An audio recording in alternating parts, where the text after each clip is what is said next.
मित्रांनो, महाराष्ट्रातील सगळ्या टप्प्यातील मतदान आता पूर्ण झालेलं आहे। आता पाहूयात की 2019ला कुणाकडे किती जागा होत्या। त्यावरून आपण पुढच्या व्हिडिओमध्येच म्हणजे ह्याचा पार्ट 2 करूयात। त्या व्हिडिओमध्ये सांगूयात की कुणाला किती जागा मिळू शकतील। आता 2019 मध्ये एनडीए, यूपीए आणि एआयएमआयएम आणि वंचित बहुजन आघाडी अशा 3 युत्या होत्या। म्हणजे त्यामध्ये त्यांची अलायन्स होती।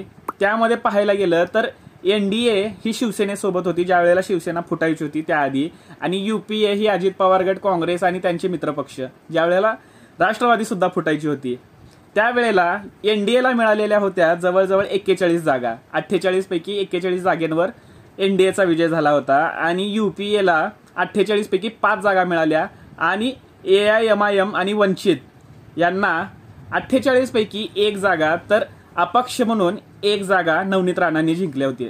आता पुढच्या व्हिडिओमध्ये पाहूयात अंदाज